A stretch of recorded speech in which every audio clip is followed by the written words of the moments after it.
पारख. अगं सानू, आता पुरे ग बाई. हो म्हण बरं या मुलाला तरी. 29 सरत आलं तुझं आता. कधी होईल लग्न, मग मूल बाळ. आम्ही तब्येतीने धड आहोत तवर नातवंड खेळवायला मिळतील तरी. आणि हे स्थळ आत्याने आणलंय. सगळी चौकशी केलीये. छान आहे सगळं. परवाच केलंय प्लॅन सगळं. तयारी कर आता. देवा, आता तरी धुळू दे बाबा सानिकाचं. सगळे मिळून येऊ मग दर्शनाला. सानिकाची आई गीता म्हणाली तशी तिचं बोलणं मध्येच तोडत सानिकाचे बाबा गिरीशराव म्हणाले, ते सगळं ठीक आहे, पण डायरेक्ट त्या यशच्या घरी जाऊ नकोस बर का. तू आपली रमाताईकडेच थांब. बाहेर जाऊन बोला तुम्ही दोघं, पण रात्रीची मुक्कामाला परत आत्याकडेच जा. तुझा हट्ट म्हणून तुला एकटीला पाठवतो आहे, नाहीतर मी येणारच होतो सोबत. आपण बोललो आहोत यशशी. तू तर 2दा भेटलीस आणि तुला तो आवडला आहे. त्याने तर पहिल्याच भेटीत होकार कळवला. मग आता उगीच तुझी ही परीक्षा घेण्याची इच्छा तोंड वर काढते आहे. अगं बाळा, सगळ्यांना कुठे ना कुठे ऍडजस्ट करावंच लागतं ना. मग कशाला इतकी चिकित्सा. आता हो म्हणून टाक बरं. नाही म्हणण्यासारखं काहीच नाही या स्थळात. दिसायला देखणं आहे, उंची जास्त आहे, पगारही भरपूर आहे, घरची माणसं सुद्धा चांगली आहेत. आता भेट त्याला आणि होकार कळव. आम्हाला मान खाली घालायला लागेल असं तू काही करणार नाहीस याची खात्री आहे, म्हणून तुला एकटीला पाठवतो आहे, हे लक्षात असू दे. सानिका बाबांच्या गळ्यात पडली. बाबा चिल करा ना. मी काय लहान आहे का आता. पण तुम्हाला माहिती आहे ना, आयुष्याचा जोडीदार निवडायचा म्हणजे तो पारखूनच घ्यायला हवा. मला फक्त एकदाच भेटायचं आहे यशला आणि मग मी निर्णय सांगेन. डोंट वरी. माझ्यावर विश्वास आहे ना तुमचा. मग मी तुम्हाला त्रास होईल असं कधी काहीच करणार नाही. आईला सांभाळा तुम्ही, ती जास्तच काळजी करते. सानिका, वय वर्ष 29, दिसायला अगदी सुंदर, उंची 5 फूट आणि 7 इंच, शिक्षण मास्टर्स, एका मोठ्या बँकेत मॅनेजरच्या पदावर काम करणारी, भरपूर कमावणारी मुलगी. पण अजून तिच्या लग्नाचा योग काही येत नव्हता. कधी तिचं जास्त शिक्षण आड यायचं तर कधी तिची उंची. पगारही भरपूर असल्यामुळे ही मुलगी डोक्यावर बसेल म्हणून तिला नकार यायचा. सानिकाच्या फारशा अटी नव्हत्या, पण तिला मुलाचा स्वभाव पारखून मगच लग्न करायचं होतं. खूप स्थळं बघून झाली, पण काही ना काही क्षुल्लक कारणामुळे तिचं लग्न काही जुळत नव्हतं. तिचं वय वाढत चाललं होतं आणि आईबाबांची धास्ती. तिच्या रमात्याने आणलेलं हे यशचं स्थळ अगदी योग्य होतं. सगळ्यांनी आपल्या परीने पारखून ग्रीन सिग्नल दिला होता, पण सानिकाला मात्र त्याला एकदा भेटायचं होतं, तेही एकटीने. भेट ठरली होती. शनिवारी सकाळी निघून ती आत्याकडे जाणार होती. 2च तासांचा प्रवास होता. मग यशला भेटून दुसऱ्या दिवशी परत येणार होती. तिने होकार दिला तर लगेच जाऊन लग्न पक्क करून घेण्याच्या तयारीत सगळेच होते. आईबाबांना आश्वासन देऊन सानिका निघाली. रमात्याकडे जाऊन पोहोचते ना पोहोचते तोच यश तिला घ्यायला आला.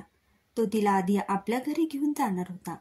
सानिका आणि यश दोघांनीही खूप प्रयत्न करूनही आत्याला सोबत येण्यापासून ते थांबवू शकले नाहीत.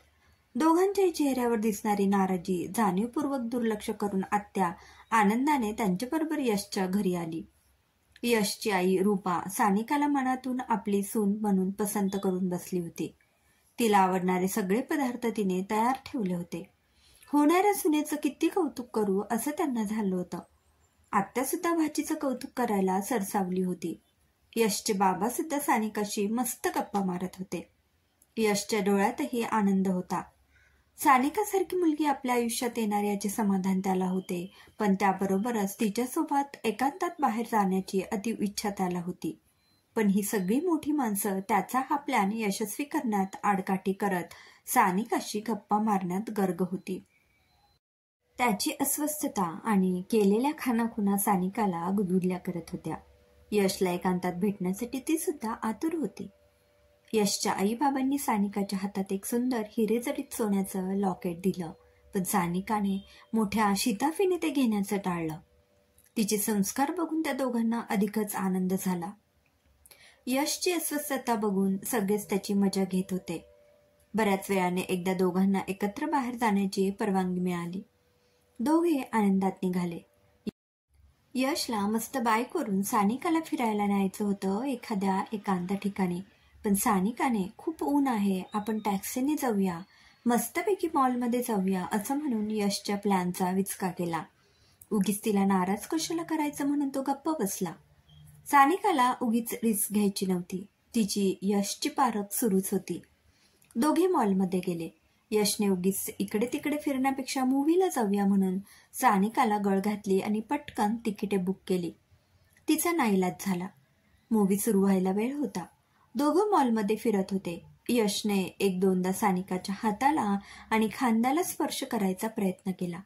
सानिका सावध होती. तिने तो स्पर्श चुकवला. जवळच सानिकाला घड्याळाचं दुकान दिसलं. तिचे डोळे चमकले. हेच तर ती शोधत होती कधीपासून. यश, आमच्या ऑफिसमधल्या बॉस रिटायर होणार आहेत. त्यांना आम्ही सगळे मिळून घड्याळ गिफ्ट देणार आहोत. माझ्याकडेच ते आणण्याची जबाबदारी आहे. मी इतकं महागडं कधी घेतलं नाही रे. मला मदत करशील का चॉईस करायला? सानिका म्हणाली. अरे का नाही, चल ना जाऊया. माझा चॉईस तर किती भारी आहे, तुला तर माहितीच आहेस ना. यशने हळूच सानिकाला डोळा मारला. सानिका लाजली आणि दुकानात शिरली. काय गोड दिसत होती ती लाजल्यावर. यशच्या हृदयात ट्रिनटिन वाजू लागलं. पण ही सानिका फारच ओल्ड फॅशन होती. काही केल्या यशला जवळ येऊच देत नव्हती. दोघं दुकानात घड्याळ बघू लागले. सेल्स गर्ल सानिकाच्या हातावर घड्याळ लावून दाखवत होती. अनेक सुंदर सुंदर ब्रँडेड घड्याळं होती. त्यांच्या भरमसाठ किमती बघून सानिका हरकली. अनेक घड्याळं बघितल्यावर शेवटी सानिकाला एकही पसंत पडलं नाही. दोघे बाहेर आले. यशला भूक लागली होती. चल ना काहीतरी खाऊन घेऊ, मला भूक लागली आहे, यश म्हणाला. दोघे फूड मॉलच्या दिशेने निघाले. सानिकाला भूक नव्हती. तिने फक्त ज्यूस ऑर्डर केला. यशने चिकन सँडविच ऑर्डर केलं. सानिका आश्चर्याने बघत होती. काय रे, तू तर व्हेजिटेरियन आहेस असं लिहिलं होतंस ना बायोडेटावर, आणि चिकन खातोस? ते फक्त घरच्यांना दाखवण्यासाठी ग. बाकी बाहेर तो सब कुछ चलता है. आणि यानंतर मी तुला माझ्या नवीन फ्लॅटवर घेऊन जाणार आहे. एकदा बघ तरी, तुला आवडेल नक्की. आणि आत्याला सोबत नको हा आणू. यशने बेफिक्री दाखवत डोळा मारला. सानिका वरवर हसली. एक एक गोष्टींची पारख करण्याचा तिचा डाव यशस्वी होत चालला होता. सानिका बाथरूमला जाते म्हणून गेली आणि 5 मिनिटात घाबरत पळत पळत आली. यश, अरे हे बघ काय. तिच्या मनगटावर एक 22,000 किंमत असलेलं घड्याळ होतं.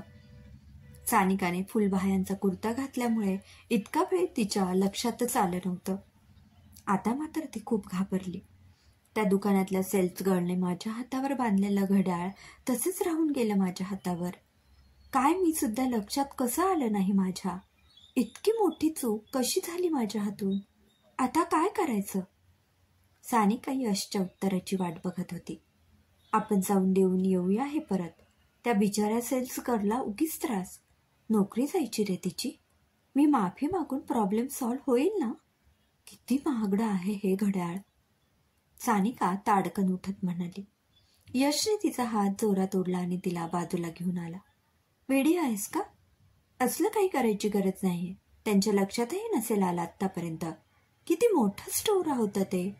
चल आपण पटकन निघूया इथून. आणि किती छान आहे हे घड्याळ.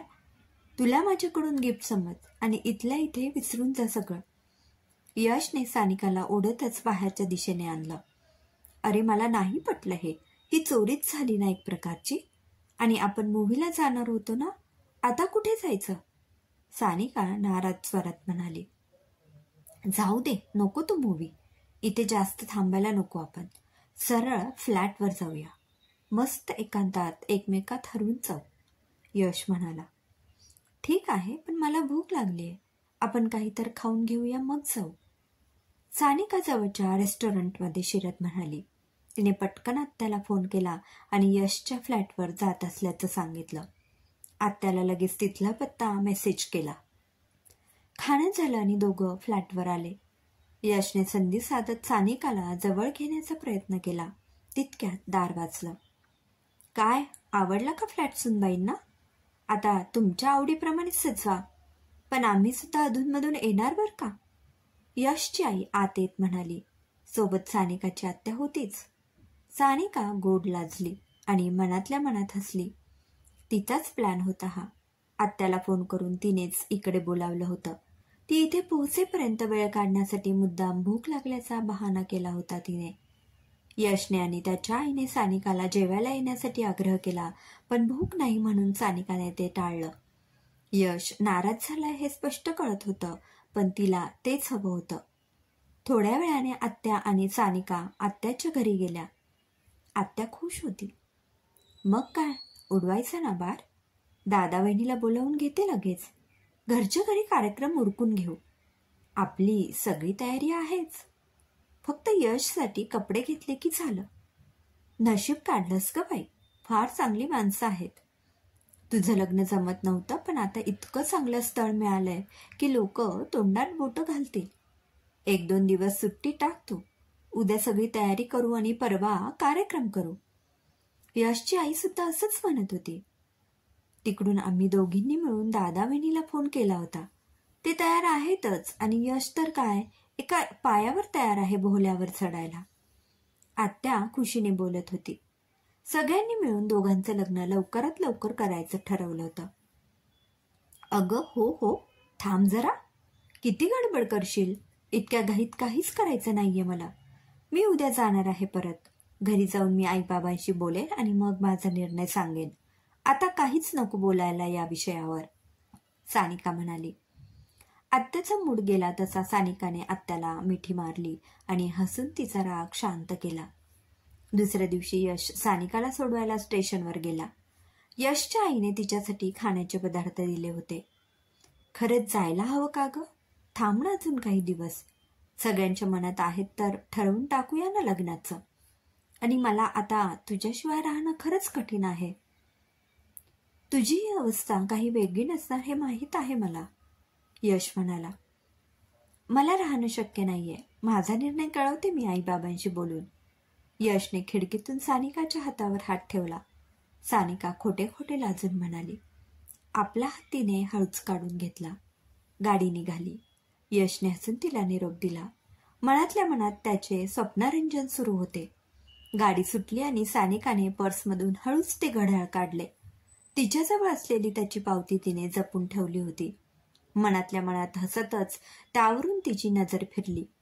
तिने स्वतःसाठी ते घड्याळ काही दिवसांपूर्वी विकत घेतलं होतं. मुद्दामून तिने त्यावरचा टॅग काढला नव्हता. यशची पारख करण्यासाठी केलेला तो आटापिटा होता. तिची युक्ती यशस्वी ठरली होती. तिने यशची आपल्या पद्धतीने योग्य अशी पारख केली होती. मनातल्या मनात तिने यशला कधीच नकार दिला होता. समाप्त. लेखिका स्मिता भोसकर, चित्रपट.